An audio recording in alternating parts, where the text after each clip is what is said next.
One of the really hard things I found at the beginning was I hoped Claude would be mild, and nobody could tell me at the beginning where he was going to be. You know, there's an awful lot of unknown, and so maybe it's all going to be fine. And then another day you'd just be completely overwhelmed by the idea that he's going to be, you know, non-verbal and, you know, severely disabled.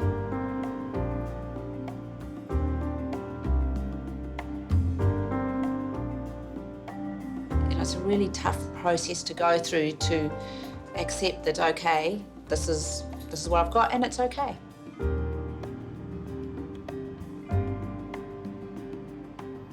Martin and I often say, well, we couldn't love Claude anymore if he was normal.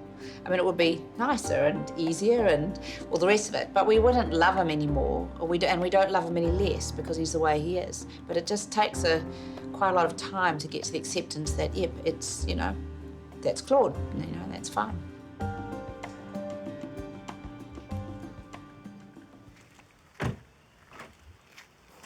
Ros Hill has spent her working life studying the mysteries of the mind. She's a neurologist, a doctor, and a specialist in disorders of the brain. Claude, come here, please. But when it comes to her own son, the mystery remains. He's found some shorts. Mum, he's got some shorts. You just find some undies. There you go. Claude, undies on, please. And I can remember when Claude was first diagnosed thinking, I'm not that person, you know, I'm the person on the other side of the desk. You know, I'm the doctor telling the family that you've got this problem. You know, I never saw myself as the person on the other side of the desk. You know, it just didn't seem, and I was like, I can't do this. And feeling overwhelmed by it. But you actually have no choice, pretty much. You have to actually still get up and, you know, do all the banal and drudgery things you do every day, and you don't have any choice. Claude, sit on the couch, please. Claude, sit down. Uh-oh.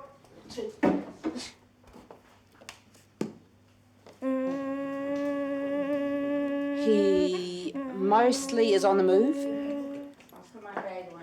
I'll get my phone. When he gets very tired, he will sit on the couch for a little while. He likes to twirl, and if he can't find something handy like a scarf or a belt, he'll just get a long piece of toilet paper.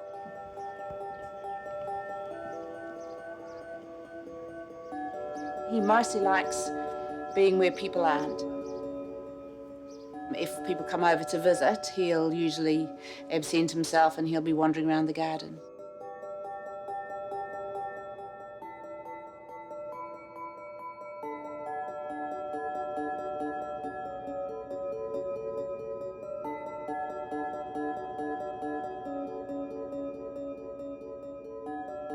He's just endlessly roaming around, and anything that has changed from the last time he was in that spot, he will pick up and walk off with it and examine it and eventually lose interest in it and just toss it. Now, it seems as though throwing things into water is endlessly fun. So your cell phones, your electronic keys, your remote controls... It's the first place you look if you can't find anything, especially if it's a smallish thing, go and have a look in the pool. Claude appeared to develop just like any other baby, until the age of 2. Then he began to regress, losing language and becoming fixated on things like watching a cartoon program over and over. As a neurologist, Ros was keenly aware of what that might mean. There are some core features that you see in autism. And the first is to do with social and communication and interaction, okay? And the second one is to do with stereotyped behaviours. Bring your belt. So for Claude, the stereotype thing is twirling things. They can be visual things as well. Come inside. Twirling the wheels of the car rather than pretending to drive along the road. And then you can have that with or without intellectual impairment. So you can have normal or above average intellect, but have those social and communication difficulties and that need for rigidity and sameness and those stereotype things. Claude, come Come sit down, please. So you can see Claude has the full house, that he's got the intellectual impairment and he's got almost no language.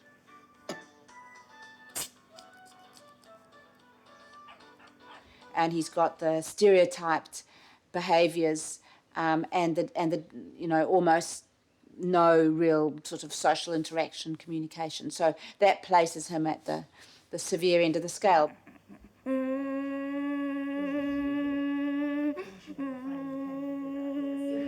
This is the sort of noise he makes a lot of the time.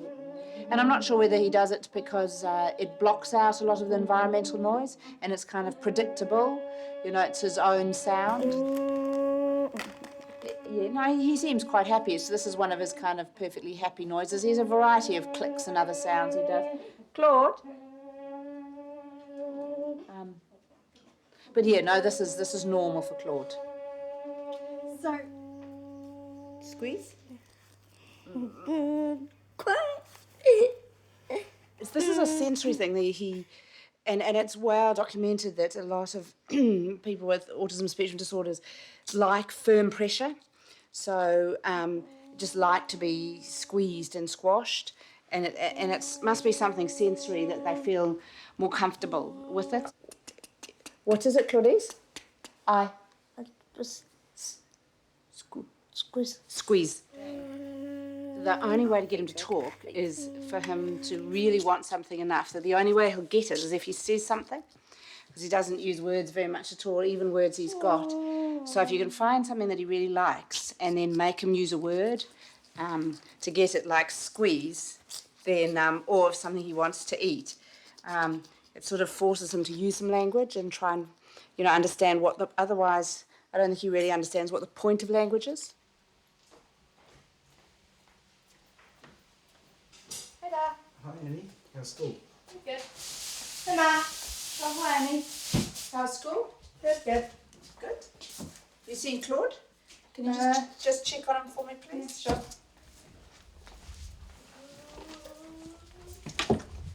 Hi, Mr. C.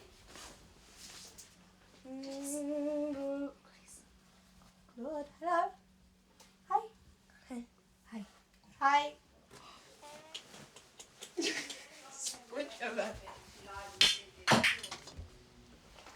Older sister Annabelle is one of the few people Claude responds to. Good boy. Hey, let's eat together. Too much noise, too much touch gives him sensory overload.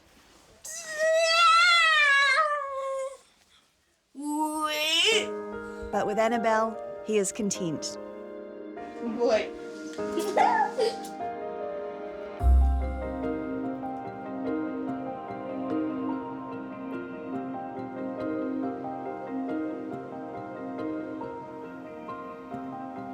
He doesn't really live in the same world we live in the sense that he more lives in his head. We tend to think of it like we're kind of tools. So he uses us to get what he needs. Whether he knows who we are or whatever, I'm not sure. I'd like to think so. He's definitely more comfortable around us than he is around some other people. Yeah, but we're not really sure what goes on in that bit of his. Yeah.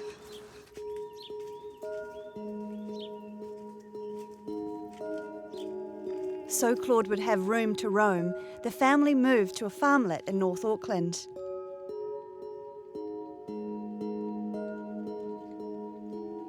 They've tried every avenue to help Claude.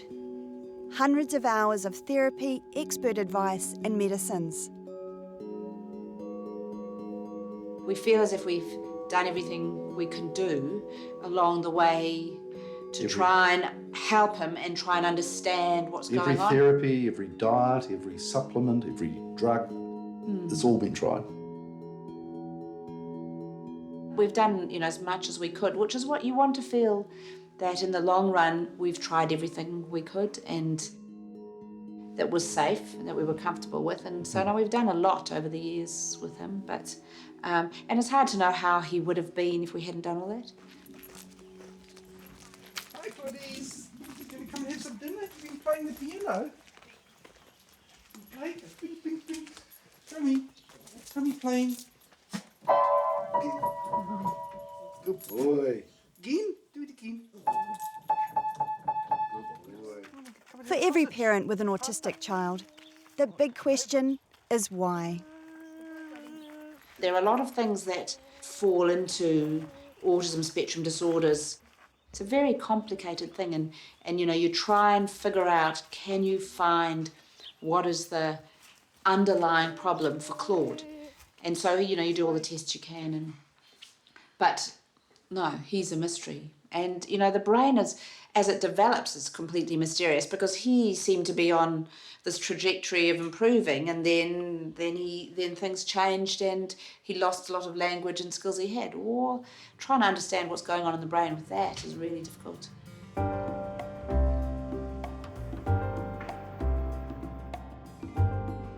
Unlocking the causes of autism. It's the focus of at least a dozen studies worldwide. So when Ros Hill got talking with a geneticist friend, they decided it was an opportunity for a leading university like Auckland to contribute. Choose which subjects would like to choose from the study. Minds for Minds is a study that brings together scientists and the autism community with a common goal: finding the genetic causes of autism.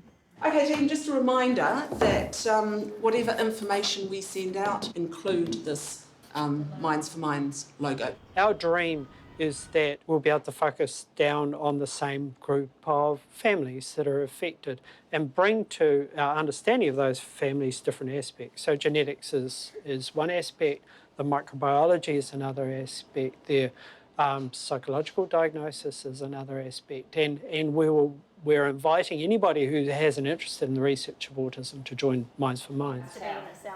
We're part of a world effort to try and sort this out. We'd like to be the best and the first, to make some major discoveries.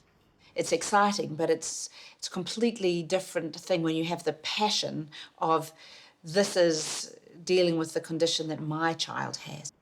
It's really important for us to have controls, as it were, so someone who's on the autism spectrum, family members who are unaffected, and also members of families with no history of autism as well. Well, you go back to what we started with, which is families with more than one affected child, and then there are some families with more than one affected, you could say more than one affected child, and one of them is a girl.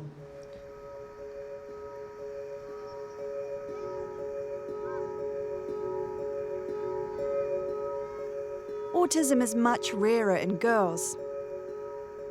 4 out of 5 on the spectrum are male. Jessica is on the severe end of the spectrum, and her 2 brothers also have autism. Because of our children, it can be a bit of a daunting experience. Yeah, especially when you first meet someone.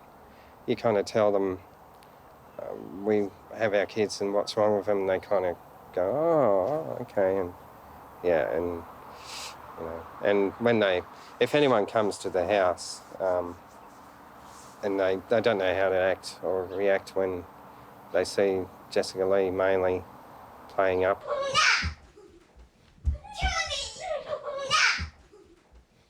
Settle down, Jess. Come on. Hey. Come and make your bed. Come on. Get off. Get off. Come on. Off. Go make your bed. She usually tries to She usually tries to get the door open. Tries to She usually tries to attack us when she gets too cross. She usually pushes us away or just pinches us. Because if we don't lock the front door, she just gets out.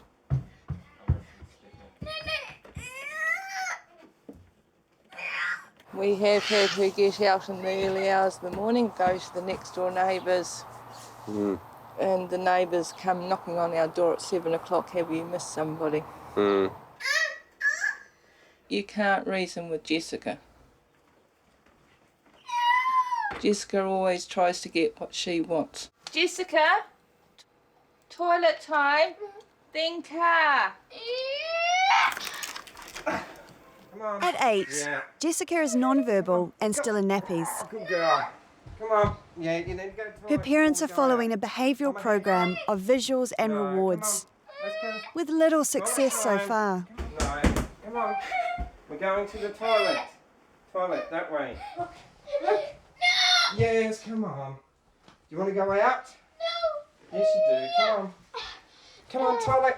No! Toilet. No! Come on. Come on. Just go sit on the toilet. Come on, Jessie, sit on the toilet. Toilet, then Elsie. Come on, Jessica Lee. You don't have many friends and you don't have many people to come and say hello, how are you? Sometimes it's hard because people don't want to get to know you. Why we don't sometimes invite people around a lot, because we kind of get embarrassed because the walls are just stripped, where Jessica Lee's ripped all the paper off the wall.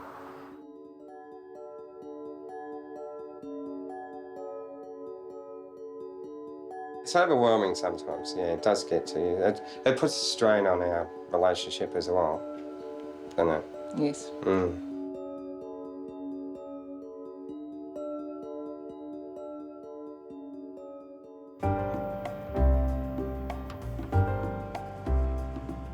A 1,000 families have put themselves forward for the study. Their DNA is collected, ready to be sequenced in the US. What they're looking for are differences or mutations in the DNA of people with autism. There's no doubt, because there have been a lot of studies looking at the incidence and prevalence of autism, and it has definitely gone up significantly. There is a very strong inherited component. If you have one child in the family, you have a 10 to 20% chance that the next child will also have autism. I've just loaded the gel. I'm going to let that run for about an hour and then I'll image it. High molecular weight DNA and... Yeah. People have been looking, but of all the genes that have been found so far, none of them account for more than 1% of people with autism. So they're chipping away at the edges and finding genes, but there's still a huge amount we don't know. We were astounded, and we remain astounded, that hundreds of genes can cause autism. And you think, goodness gracious, how can variations in any number of hundreds of genes end up with autism? And quite frankly, we don't understand that. That's one of the big puzzles.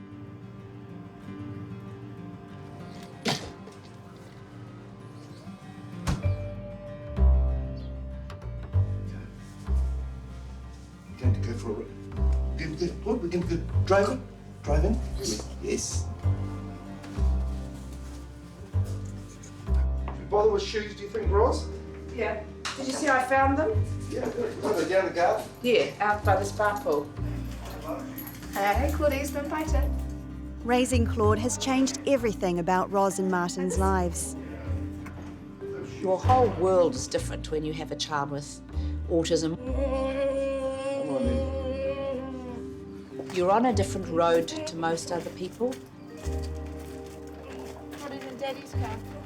Your life is not going to be the same as the average family.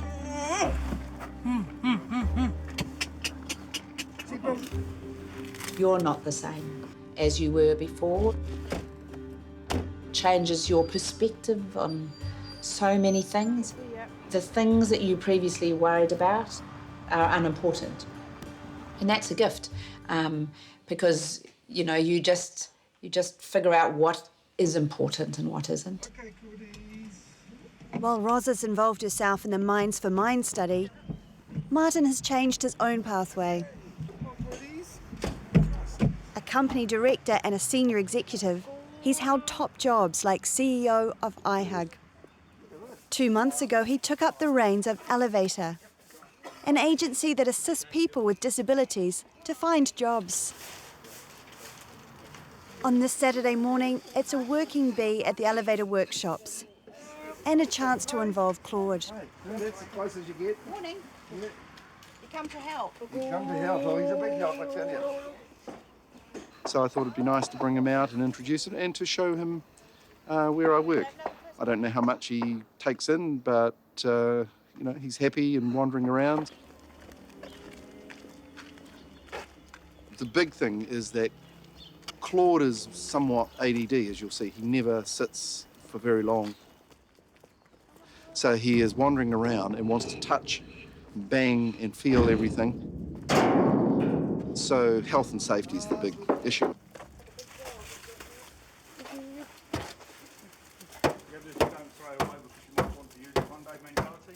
Okay, I think we'll just leave there. I know that's exactly what you'd like to be doing.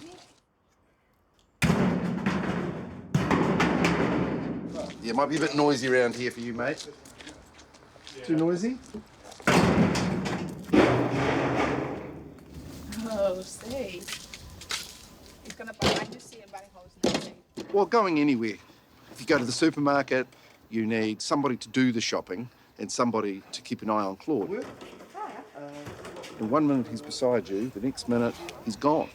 And literally you can't find him. And you've got an all-points bulletin out for half an hour or an hour and find him tucked up in a corner. The biggest operator.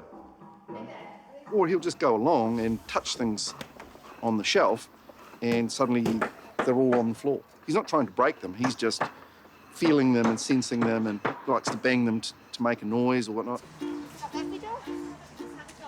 This way and over in the back. I've never seen a PJ tree quite like that. Claude. Claude, gonna pick up some it's okay. Gonna do some work. Yeah. Okay, that's very cute. Now you gotta do Claude. Pick up some pajamas, please. This way. Okay, I think we're just about...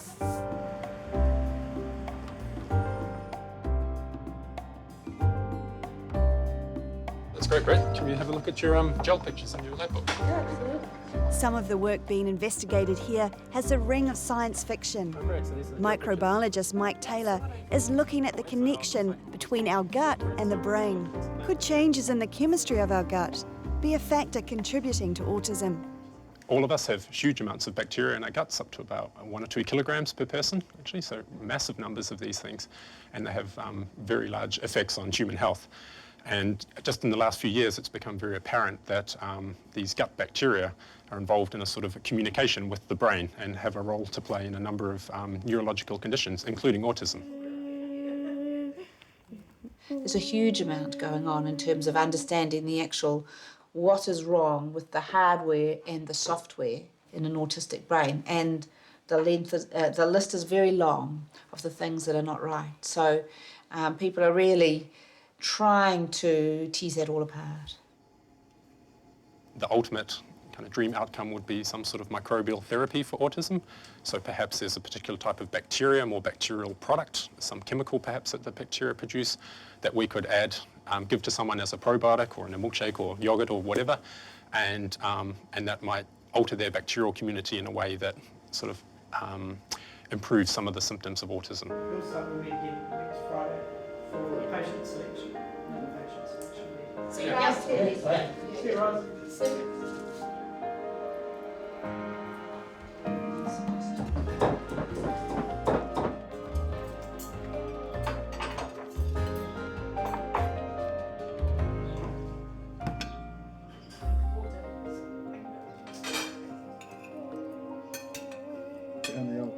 The whole thing at once. The main thing is that he's actually most of the time really happy. You have a test. What's your science test? And I mean that's the joy and what makes, you know, Claude lovely to have around most of the time is he's happy. Where did the stalk go, Claudice? You just dropped it on the floor. Just ate the top and posted the stalk down. Claudice. I think he's had enough. The science may not change the lives of Claude and Jessica today, but the possibility of greater understanding is enough. what it's done is prompt our family to get heavily involved, because it has the potential to help other people in the future to at least understand the causes of autism.